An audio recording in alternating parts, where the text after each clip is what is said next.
Hola, ¿qué tal amigos? Bienvenidos a un episodio más de Filosofá. Yo no soy Fabi. Yo no soy Dan. Y este es nuestro espacio para aprender filosofía práctica y divertida. Pasando pena en internet.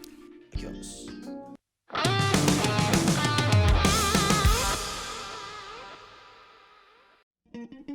Bueno, y para empezar, queremos pedirles que se suscriban, que nos den mucho apoyo. Si les está gustando el contenido, que apoyen con ese pulgar arriba. No, nada les cuesta seguirnos en las redes. Saludos a nuestros 20 seguidores en Instagram y nuestros 2 suscriptores. Gracias mamá, gracias papá. La buena, muchachos.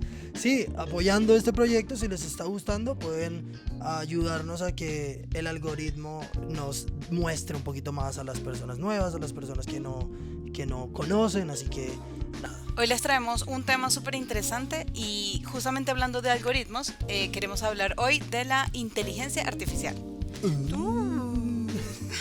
Exacto. ¿Dónde crees que podemos encontrar la inteligencia artificial? Creo que más bien la pregunta es ¿dónde no está la inteligencia artificial? Sí, o sea, hoy en un día, mundo inundado de inteligencia artificial all over the place. Entonces, como tú lo dices, ¿dónde no está? Casi nada en este momento tiene o carece de inteligencia artificial. Pero primero definamos qué es una inteligencia artificial, aunque para muchos ya debe existir un concepto preestablecido o una idea de lo que puede ser. No es más que un software computacional que trata de simular o otorgarle la capacidad a ciertas máquinas de replicar acciones o habilidades humanas. ¿Ok? No sé si tú quieres empezar mostrando tus ejemplos o muestro yo los míos. Sí, claro que sí.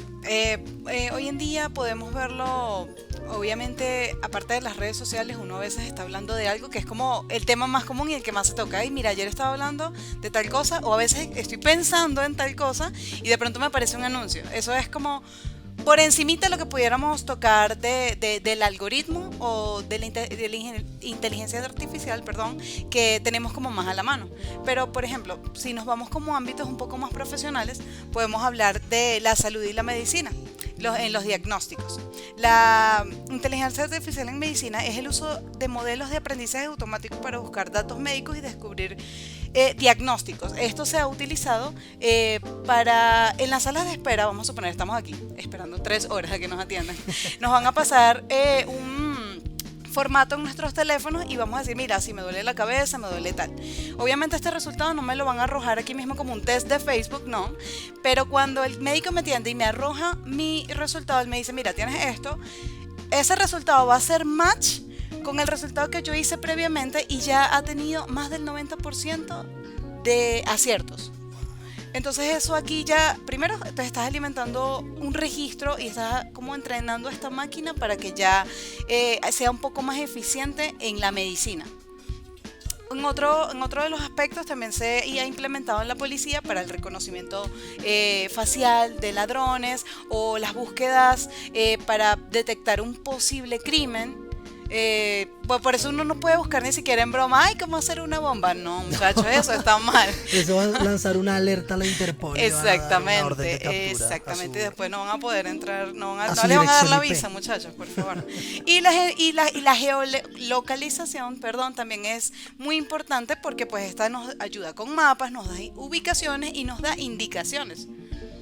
Entonces, pues por allí son algunos ejemplos. No sé si tú tienes algunos otros. Sí, bueno, yo tengo unos ejemplos con respecto a las ventajas que la inteligencia artificial representa para el ámbito comercial y empresarial, en finanzas, por ejemplo. La inteligencia artificial puede ayudar a los bancos a detectar fraudes, predecir patrones en el mercado y aconsejar a sus clientes con ciertas operaciones con respecto a la bolsa de valores. Gástalo.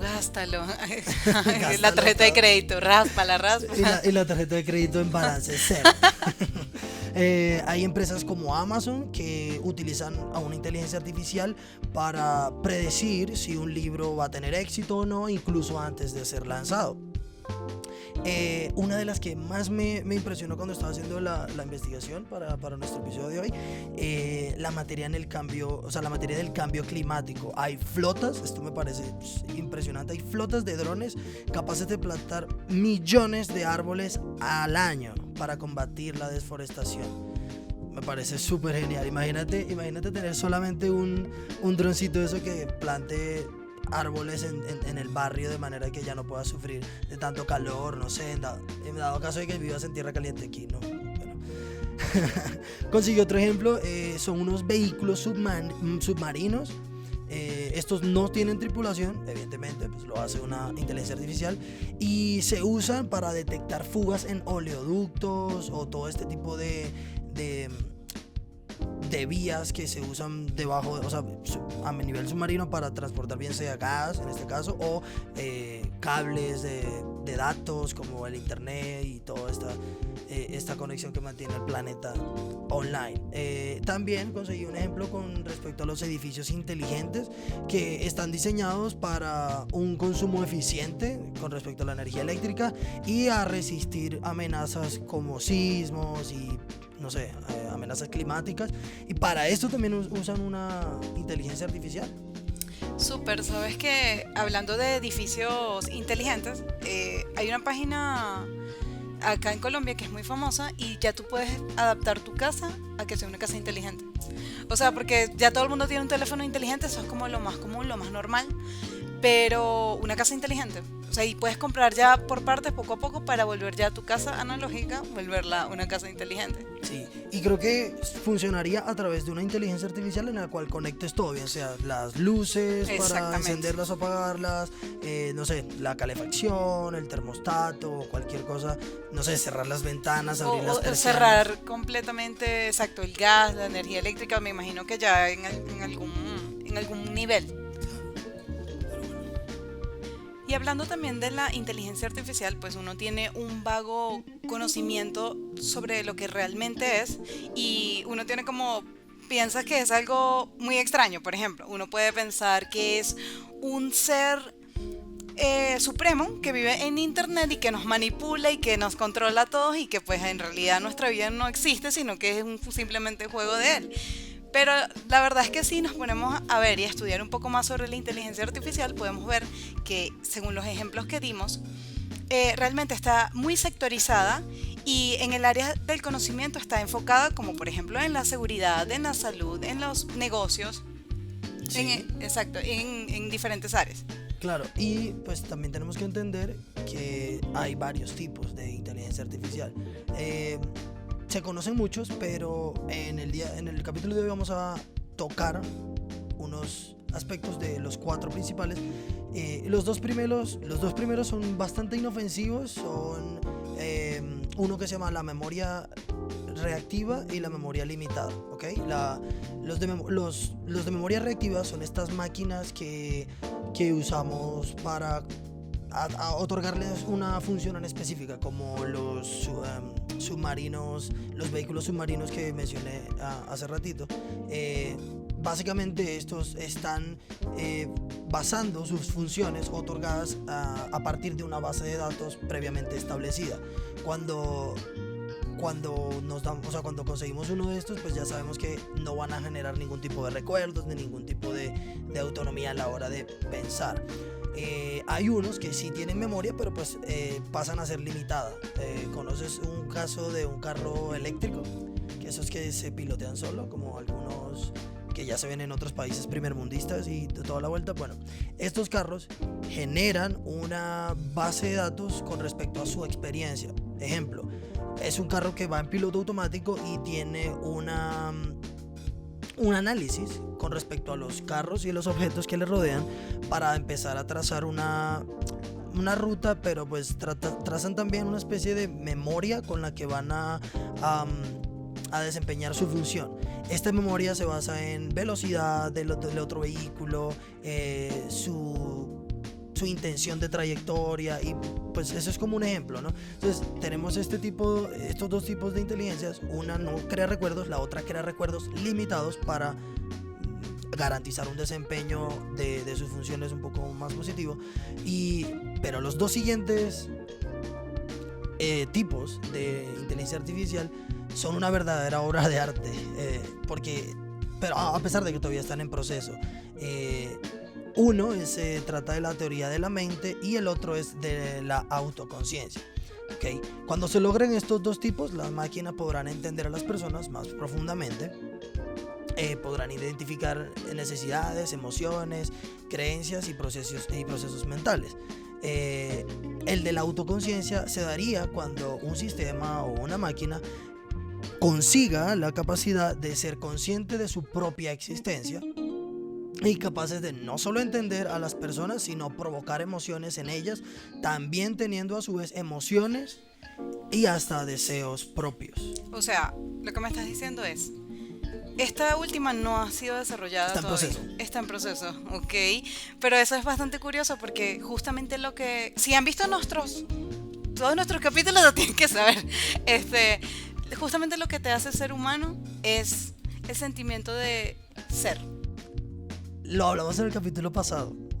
La raza humana es la única que se cuestiona su existencia y somos los únicos sobre la faz de la Tierra que tienen presente que existen y debido a eso tratan de conseguirle un sentido a esa existencia, habiendo visto también que la razón de la vida es la existencia misma. Entonces entramos aquí en una pequeña dicotomía con respecto a la inteligencia artificial. Claro, ahí yo diría que la brecha sería, o sea, ¿realmente son los humanos los que han puesto este sentimiento en el robot?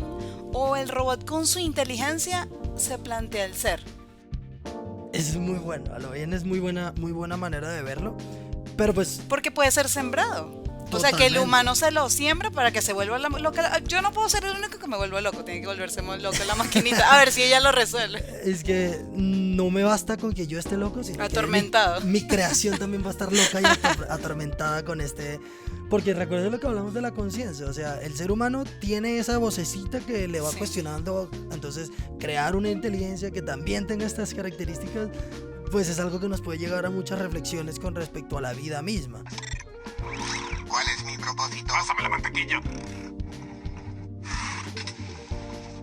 Gracias. ¿Cuál es mi propósito? Pásame la mantequilla.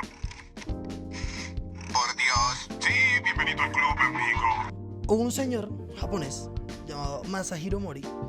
En 1970 este señor hizo un ensayo para la revista japonesa Energy, el cual tituló Valle Inquietante.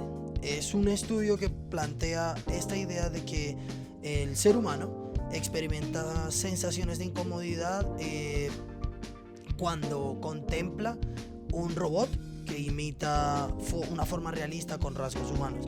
Entonces, una pregunta que yo me quisiera hacer con respecto a todas estas existencialidades que nos haría reflexionar lo de la inteligencia artificial.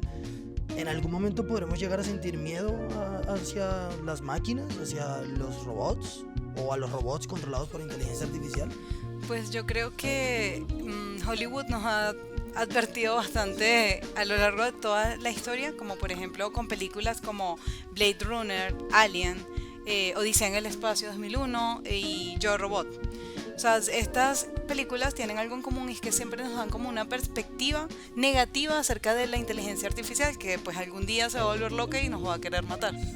¿Pero por qué? O sea, ¿cuál es el empeño de Hollywood en mostrarnos esta variante negativa de lo que puede llegar a ser la inteligencia artificial? Si hoy por hoy podemos constatar de que los avances que le aporta la inteligencia artificial a la sociedad son son de buen uso, como el que representa para la medicina, como el que representa para las finanzas, etcétera. Entonces, nada, pudiéramos empezar ahondando un poquito en esas películas. Mencionaste Yo Robot, la cual es una de mis favoritas. Si no la han visto, pónganle pausa acá y vayan a verla y luego vuelven, porque lo que viene va a ser un spoiler, así que no quiero que me vuelvan a andar escribiendo por interno como que, oye, debió haber sido bueno que escribieran en el título que hay spoilers. O sea, estamos hablando de filosofía. Y son películas de hace más de 10 años. Comenzando, ¿no? Pero es inevitable hablar del punto de vista filosófico de una película sin llegar al final. Exacto, porque es el mensaje del Es que el queremos hablar. mensaje. Entonces, con Yo Robot pasa algo súper interesante, que es un policía renegado, por así decirlo. Es un policía que tuvo una experiencia negativa con un robot, en la cual está él en un accidente, una línea de fuego con otro ser humano, y un robot viene bueno, pongamos esto en un contexto futurista, ¿no? O sea, es algo que pasa en el 5000, no sé qué año. El tema es que un robot viene a salvarlo a él y a la niña, y la niña, por alguna razón, no representaba una buena cantidad de probabilidades de sobrevivir para el robot, y el robot decide salvar. O sea, al en cuestión policía. de cálculos, más factible era salvar a este hombre adulto. Ahí podemos entrar en una batalla o en un debate incansable con respecto a por qué el robot puede pensar que el policía es más valioso de salvar que la niña. No sé, yo en lo personal pensaría que pues es un policía, es un servidor público, entonces la sociedad le puede ver más beneficio a que sobreviva un policía que sobreviva una niña. O de pronto también el robot sacó la cuenta de, o sea, al golpe puede resistir más este hombre. O sea, si yo salvo a la niña, de pronto la niña muere por el traumatismo, y de pronto el adulto, al ser adulto, va a resistir más el golpe, va a poder llegar a la emergencia. O sea, son como cálculos. Exacto, cálculos que hace el robot basados en qué y cuál fue el sistema que se le instaló para que llegara a estas conclusiones. Yo podría pensar que el mismo robot se dio cuenta de que no era tan viable salvar a la niña, porque incluso salvándola no iba a representar mucho, o sea, se iba a demorar mucho tiempo o cualquier cosa, y a la hora de volver por el policía iba a estar... En fin, vayan a ver. El tema es que al final esta película nos muestra un amplio panorama de lo que pudiera llegar a ser, o bueno, nos muestra un escenario bastante apocalíptico y destructivo con respecto a una inteligencia artificial que busca proteger al ser humano de su mayor enemigo. Adivinen cuál es su mayor enemigo. El propio ser humano. Aunque la mayoría de las películas se refieren a la inteligencia artificial desde una perspectiva negativa, hay otras películas que tienen una perspectiva más positiva al respecto, como por ejemplo la película Her, El hombre bicentenario e Inteligencia artificial de Steven Spielberg. Es un niño que está diseñado para amar. Entonces es bastante, un poco aterrador esto, porque aunque parece un niño, no lo es. Y tiene una frase que dice... su amor es real, pero él no lo es. Entonces nos hacemos la pregunta, ¿qué es lo que hace a un ser humano ser un ser humano? ¿Qué lo distingue de un animal o de una cosa? Pues en primer lugar, la conciencia de la existencia. Sucede cuando nos damos cuenta de que existimos, cuando pudimos no existir, y de que las cosas son cuando pudieron no haber sido. Y en segundo lugar, la perseverancia en el ser. ¿Qué sucede? Una vez que nosotros tomamos conciencia del ser y de la existencia, nos importa seguir existiendo. Epa. Y creo que lo hablábamos también en el capítulo anterior con lo que planteábamos con respecto a la existencia del ser humano y la exigir búsqueda, tener exigir tener un sentido. propósito. Y hay un ejemplo en las películas que mencionaste que se representa muy similar a esto, que es el de Blade Runner. Es una película en la que el protagonista tiene una misión de ponerle fin mediante la cacería a 3 robots que como que se saltaron el protocolo porque se dieron cuenta de que tenían una fecha de caducidad programada. Entonces empiezan una búsqueda para hallar a su creador y que a su vez prolongue su vida. Esto aquí nos damos cuenta como una inteligencia artificial adquiere la conciencia de una existencia y persevera en el ser. La búsqueda de su amo para prolongar sus días era basado en perseverarse al ser, porque se dan cuenta de que son algo y de la posibilidad de no haber sido esto, entonces se aferran y buscan a su creador para que les dé le prolongue la vida. En El hombre bicentenario también lo podemos ver de un punto de vista un poquito más melancólico. Es una máquina que empieza sus días en la casa de una familia. Lo acogen, es como la especie de mayordomo y toda la vuelta, y a pasar de los años esta persona adquiere la conciencia de su existencia y empieza a perseverar en el ser y empieza a hacer como unas ciertas evoluciones o modificaciones en su estructura, en su hardware, por así decirlo, para perseverar en el ser. Y bueno, al final ya muchos lo han de conocer. Al final esta máquina, por mucho que perseveró en su ser y que adquirió una conciencia de la existencia, de su propia existencia como tal, al final decide morir como un humano. Pero todo esto es en base a los sentimientos que pudo desarrollar una vez adquirida la conciencia del ser. El hombre es un proyecto que debe realizarse, una idea que debe materializarse, y su vida son sus posibilidades. Cuando el hombre toma conciencia de que entre sus posibilidades se encuentra su no realización, es decir, que toma conciencia de que la muerte puede llegar a frustrar el proyecto de su vida, entonces se genera la incertidumbre en el hombre. Lo curioso es que, según el filósofo español José Ortega y Gasset, ser hombre significa precisamente estar siempre a punto de no serlo. La conciencia de su vulnerabilidad es otra de las cosas que hace del humano algo propiamente humano. Ahora, ¿cuántos de nosotros hemos tomado verdadera conciencia de nuestra existencia y de la posibilidad de una realización frustrada? Es que fíjate que habitualmente se habla de que fulanita ya es toda una mujer o de fulanito ya es todo un hombre. ¿Es que acaso ya no lo éramos antes? Si se supone que desde que nacemos somos lo que somos.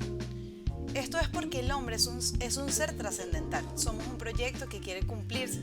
Es lo que nos diferencia de los animales. Es por eso que dicen que cuando estamos muriendo, toda la vida pasa frente a nuestros ojos. Porque filosofamos entre lo que fuimos y en lo que ya no seremos. Wow. Tremenda reflexión para finalizar el un violín. ¿Has visto el violín más pequeño Ah, del mundo? Deja de tocar una canción triste para ti en el violín más pequeño del mundo. Bueno. Tremenda reflexión para finalizar el capítulo del día de hoy. Muchas gracias por escucharnos nuevamente. Gracias, mamá. Gracias, papá. Gracias a los 2 suscriptores. Entonces, nada, déjenos en los comentarios, aunque nadie deja nada últimamente. Si les ha causado alguna vez miedo la inteligencia artificial o tienen alguna teoría conspirativa, estaría O genial. qué piensan con respecto a estas películas, qué les ha hecho pensar, o qué reflexión les ha dejado alguna película con respecto a robots. Y nada, con eso sería todo. Muchas gracias y bye bye. Bye, bye.